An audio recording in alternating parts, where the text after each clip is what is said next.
नमस्कार, news one India देख रहे हैं आप और आपके साथ मैं हूं अंशिका पाठक। बुलेटिन की शुरुआत करेंगे बड़ी खबर के साथ। खबर जालौन से है, जहां एनडीआरएफ और सेना ने चलाया रेस्क्यू ऑपरेशन। बाढ़ ग्रसित इलाके से महिला का रेस्क्यू ऑपरेशन किया गया है। प्रसव पीड़ा से जूझ रही महिला को अस्पताल पहुंचाया गया। नाव से सेना के ट्रक से महिला को अस्पताल पहुंचाया। रेस्क्यू ऑपरेशन के दौरान मौजूद रहे एसडीएम कालपी तहसील क्षेत्र के मनुपुर गांव का ये पूरा मामला बताया जा रहा है। तो बाढ़ की वजह से जनजीवन अस्त व्यस्त है। एक आ जाओ बस। और एक महिला जो कि गर्भवती है, उसे रेस्क्यू किया गया एनडीआरएफ की तरफ से।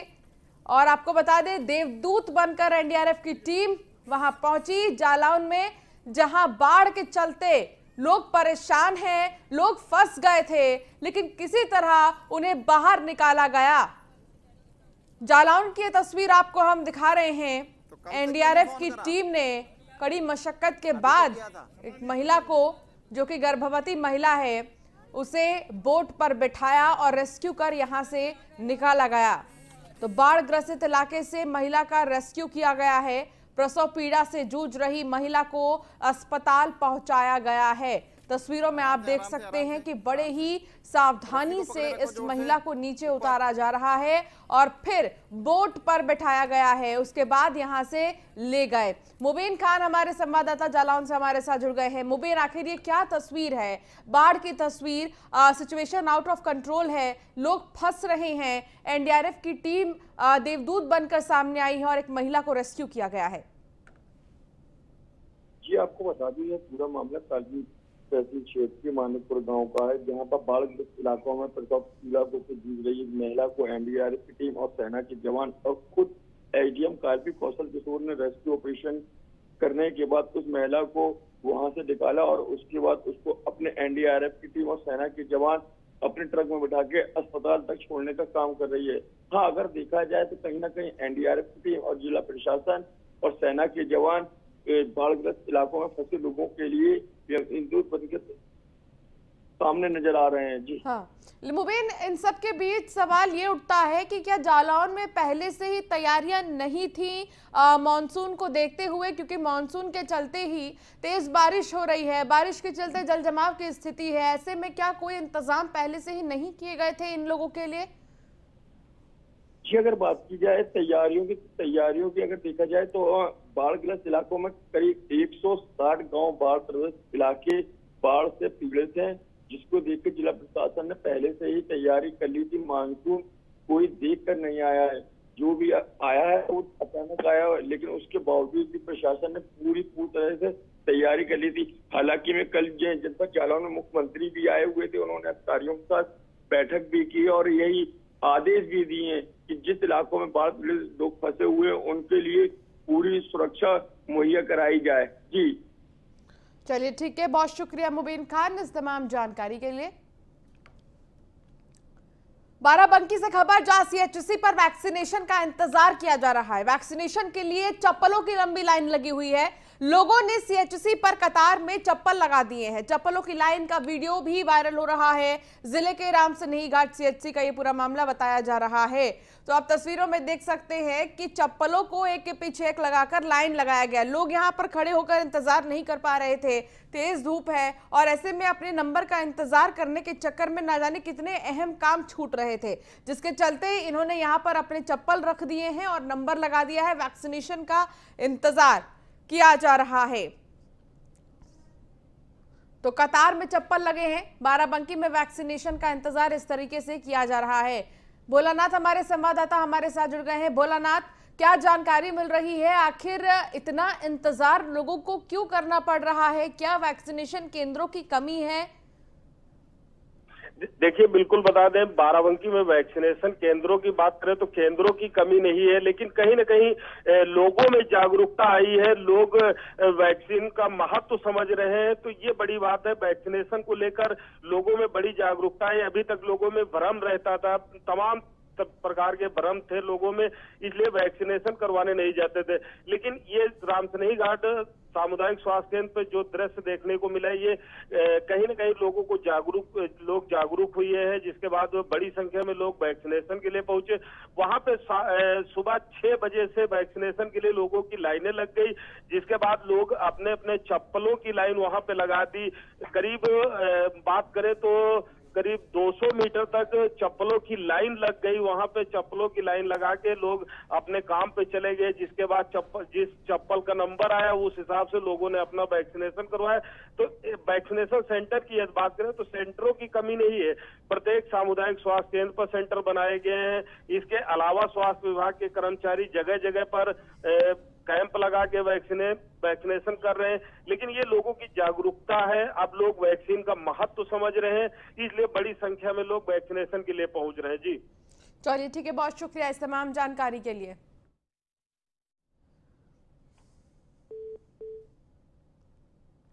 खबर हापुड़ से, जहां डीएम मनोज सिंह की बड़ी कार्रवाई सामने आई है। एमएलसी की जमीन को कब्जा मुक्त कराया गया है। सरकारी जमीन पर कब्जाधारियों का था कब्जा। डीएम ने बुलडोजर चलवाकर जमीन को कब्जा मुक्त कराया है। करीब 8 करोड़ की सैकड़ों मीटर एमएलसी की जमीन थी। इस दौरान मौके पर भारी पुलिस बल भी मौजूद रहा है।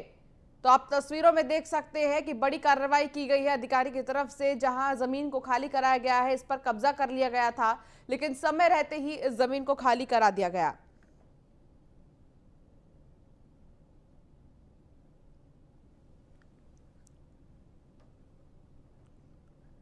तो रोडवेज कर्मियों को महंगाई भत्ते की बकाया किस्त का भुगतान जल्द किया जाएगा। नियमित और संविदा कर्मियों की समस्याओं को लेकर एएमडी से बातचीत हुई है। एएमडी ने बातचीत में कर्मचारी प्रतिनिधियों को आश्वासन भी दिया है। तो बहुत जल्द जो बकाया है उसको फौरन भर दिया जाएगा। रोडवेज कर्मियों को महंगाई भत्ते की बकाया किस्त का भुगतान जल्द किया जाएगा। कुछ समय पहले रोडवेज बस के जितने भी ड्राइवर्स थे, कर्मचारी थे, वो हड़ताल पर थे, उनको पैसे नहीं मिल रहे थे। लेकिन अब यह फैसला लिया गया है कि बहुत जल्द उनके रोडवेज कर्मियों को महंगाई भत्ते की बकाया किस्त का भुगतान कर दिया जाएगा। खबर उन्नाव से, जहां धर्म परिवर्तन न करने पर युवक पर जानलेवा हमला किया गया है। युवक और उसके परिवार से भी जमकर मारपीट की गई है। ईसाई धर्म ग्रहण करवाने को लेकर जमकर बवाल हुआ है। पिछले कई सालों से धर्म परिवर्तन का बना रहे हैं दबाव। युवक ने मामले में एसपी से लगाई जान बचाने की गुहार। एसपी के आदेश पर 9 लोगों के खिलाफ मामला दर्ज किया गया है। धर्मांतरण न करने पर भंडारे और पूजा के सामान को फेंका गया है। पीड़ित युवक के साथ मैदान में उतरे हिंदू जागरण मंच के लोग। तो आप देख सकते हैं तस्वीरों में आखिर कैसे बदसलूकी की गई है, मारपीट किया गया है। धर्म न बदलवाने को लेकर ईसाई धर्म में परिवर्तन करने का ये पूरा मामला है, जहां जब परिवार नहीं माना तो उनके साथ में बदसलूकी की गई है। हालांकि पुलिस ने मुकदमा क्योंकि दर्ज कर लिया है और फौरन इस पूरे मामले में कार्रवाई की जाएगी।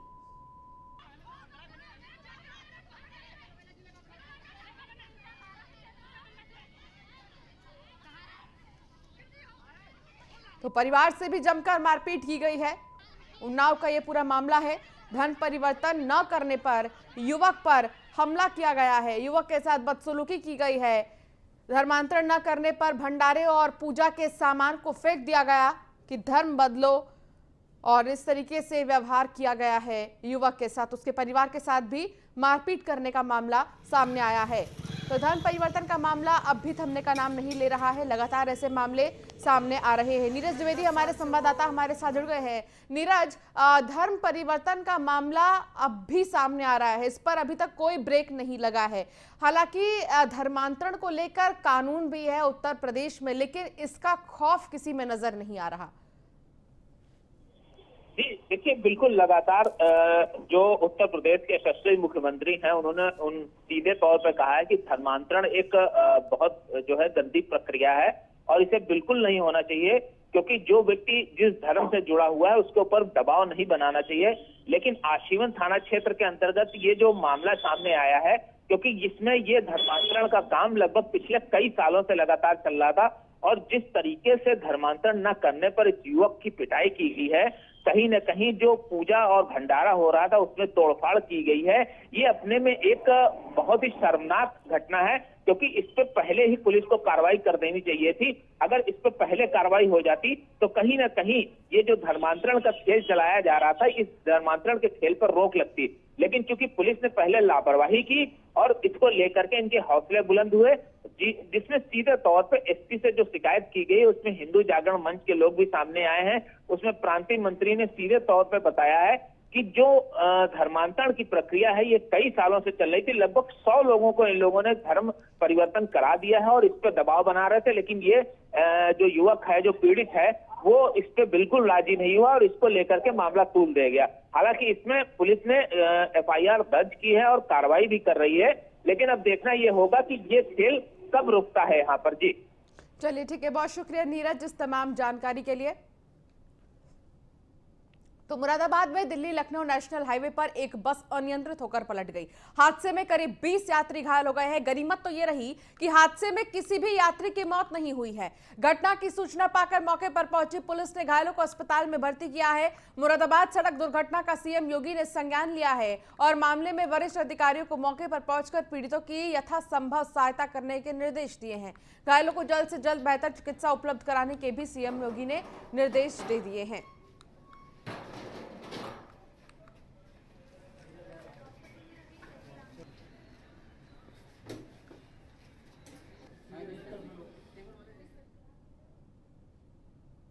गाजियाबाद के डासना स्थित देवी मंदिर में साधु पर जानलेवा हमला किया गया है। इसे लेकर हमारे संवाददाता यादराम भारती ने मंदिर के महंत नरसिम्हानंद सरस्वती से खास बातचीत की। सुनिए क्या कहना था।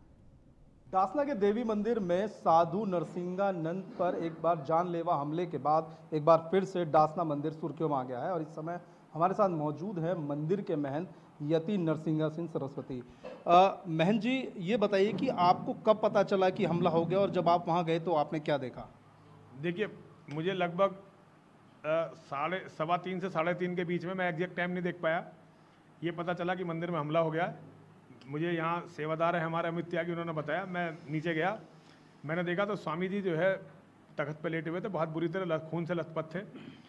तो तब मुझे पता चला कि ये कितना गंभीर हमला हुआ है। तब मैंने स्वामी जी को, अपने जो मेरे साथ रहते हैं लड़के, रूपराम जी एक्स आर्मी सर्विसमैन हैं, उनसे अपनी गाड़ी में उन्हें जो है अस्पताल भिजवाया। पहले वो कोलंबिया एशिया गए, वहाँ बड़ा अमानवीय व्यवहार उनके साथ हुआ। उसके बाद वो यशोदा गए, तो यशोदा में उनका आज ऑपरेशन हुआ है। कहते हैं कि सक्सेसफुल हुआ है ऑपरेशन, लेकिन उनकी मतलब हालत गंभीर है। जी अच्छा, क्या लगता है कि कितने वार चाकू के किए गए और कितने हमलावर रहे होंगे?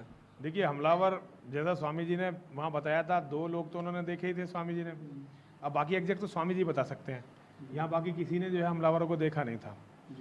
यहाँ जो पीछे उनके एक और लड़के को मारने का प्रयास किया, वो भी भगा था। तो मतलब 1-2 लोग देखे हैं, मतलब एग्जैक्ट घटना का यहाँ कोई नहीं बता पा रहा है। जी, पहले भी 2 लोग यहाँ पर पकड़े जा चुके हैं, जो कि मंदिर के जो सेवादार हैं उन्होंने पकड़ के दिया। अब ऐसे में यहाँ पर हमला, पूरी कंपनी लगी हुई है, फोर्स है, पुलिस की गार्ड है, फिर भी हमला हो जाता है।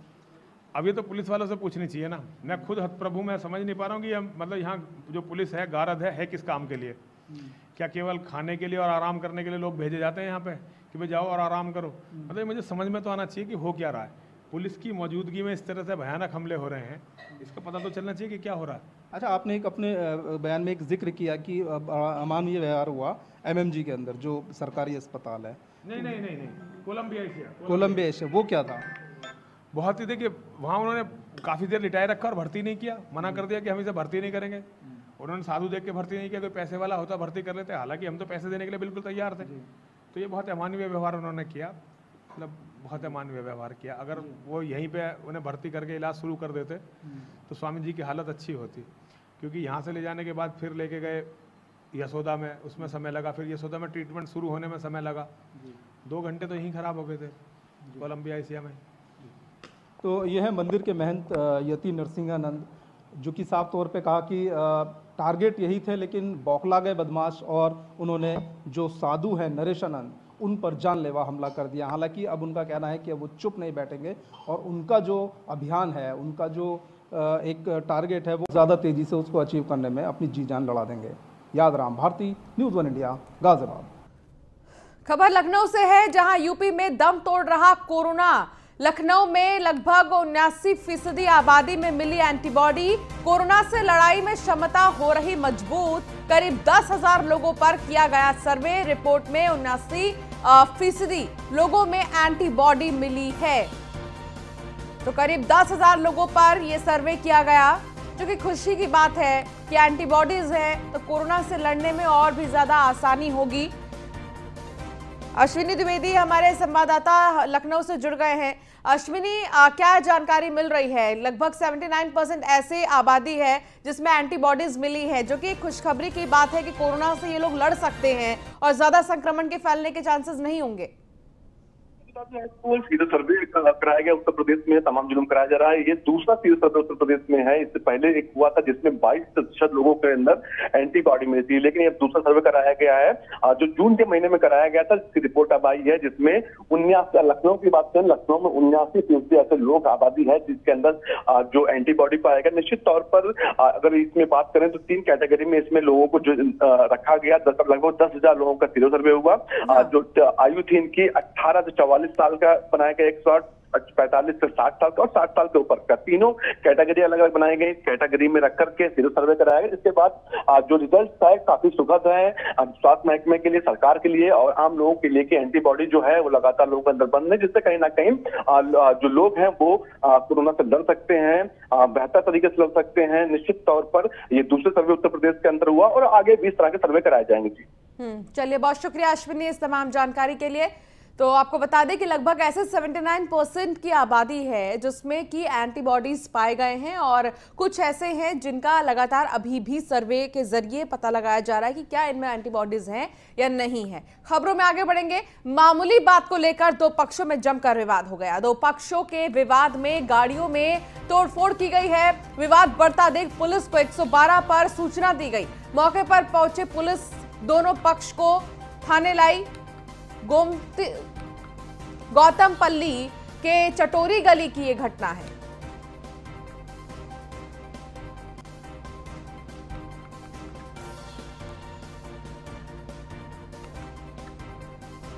मामूली बात पर 2 पक्षों में जमकर विवाद हुआ है। 2 पक्षों के विवाद में गाड़ियों में तोड़फोड़ भी की गई है। खबर एटा से, जहां सैनिक का पार्थिव शरीर पहुंचा पैतृक गांव बिजौली। मौके पर मौजूद सभी लोगों की आंखें नम हो गई। एटा के जवान की जम्मू कश्मीर के राजौरी में मौत हुई थी। 525 बटालियन में तैनाती के दौरान हुई थी मौत। एनएसजी जवान के पद पर तैनात थे दिवंगत अरविंद चौहान। जवान का सम्मान उन्होंने किया है और उसके साथ ही अंतिम संस्कार किया गया। सैनिक के अंतिम संस्कार में शामिल होने के लिए एटा के सदर विधायक विपिन वर्मा उर्फ डेविड, मारहरा विधायक वीरेंद्र लोधी और सपा के पूर्व विधायक अमित गौरव उर्फ टीटू यादव पहुंचे हैं। उनके गांव बिजौरी और एसडीएम सदर अलंकार अग्निहोत्री और सीओ सदर इरफान नासिर खान भी मौजूद रहे। तो तस्वीर आपको हम दिखा रहे हैं कि आखिर कौन कौन मौजूद रहा है। सबकी आंखें नम हैं क्योंकि जो हमारे सेना के जवान में लगातार तैनात रहते हैं देश की सुरक्षा के लिए और इस सुरक्षा में शहीद हो गए। सैनिक का पार्थिव शरीर उनके पैतृक गांव पहुंचा। एटा के बिजौली में उनका अंतिम संस्कार किया गया और उनकी एक झलक देखने को भारी संख्या में भीड़ इकट्ठा हो गई। सेना में 525 एसी बटालियन में कार्यरत थे अरविंद कुमार सिंह। उसके बारे में सूचना मिली थी कि उनकी मृत्यु हुई है। कल सूचना मिली थी और परिवार को जो सेना की जो टीम आती है विस्तार की अधिकारी मुझे आते हैं, उन्होंने परिवार को शव जो है दिवंगत सैनिक का शव और उनका जो है दाह संस्कार कुछ ही देर पहले किया गया। उत्तराखंड के नरेंद्र नगर जिले में ऋषिकेश बद्रीनाथ राष्ट्रीय राजमार्ग NH58 पर तोता घाट के पास लैंडस्लाइड के बाद अभी भी NH जाम है, जिससे यात्रियों की परेशानियां बढ़ गई हैं। फिलहाल प्रशासन ने रूट डाइवर्ट कर एनएच से मलबा हटाने का काम जारी रखा है। इसकी सूचना पर स्थानीय प्रशासन और पुलिस ने all weather road construction company को तत्काल मलबा हटाने के निर्देश दिए हैं। जेसीबी मलबा हटाने में लगी है और आज शाम या देर रात तक सड़क खुलने की संभावना है। बता दें कि तोता घाटी और इसके आसपास भारी चट्टानें बरसात के इन दिनों बेवक्त टूट जाती हैं। यहां भारी बुलडोजरों के चपेट में आकर कई लोग अपनी जान गंवा भी चुके हैं। एसडीएम कीर्ति नगर अजय वीर सिंह का कहना है कि मार्ग पूरी तरह से खुल जाने के बाद ही इस पर यातायात सुचारू किया जा सकेगा और सड़क पर भारी मात्रा में आए मलबे के कारण वाहनों की आवाजाही ऋषिकेश से भद्रकाली, नरेंद्र नगर, खाड़ी, गजा, चाका से देवप्रयाग होते हुए डाइवर्ट कर दिया गया है। आज सुबह तोता घाटी में मलबा आने की वजह से रास्ते को बंद करना पड़ा है। इसके लिए ट्रैफिक को मलेथा से डाइवर्ट करा गया सो दैट कोई अनहोनी ना हो, कोई दुर्घटना ना हो, क्योंकि 1-2 हफ्ते पहले भी वहाँ पे दुर्घटना घटी थी। तो जब तक पूरा रास्ता कार्यदायी संस्था द्वारा क्लियर नहीं कर दिया जाता और यात्रियों के लिए सेफ़ नहीं हो जाता, उसको बंद रखा गया है। इसके लिए नीचे से आपको चंबा और टिहरी होते हुए ही लोगों को भेजा जा रहा है। जो रास्ते में लोग तुमको गजा के माध्यम से निकाला गया, बाकी रेगुलर ट्रैफिक है उसको मलेथा से आज सुबह। और चलिए इस बुलेटिन में फिलहाल इतना ही। अब बने रहिए न्यूज़ 1 इंडिया के साथ। नमस्कार।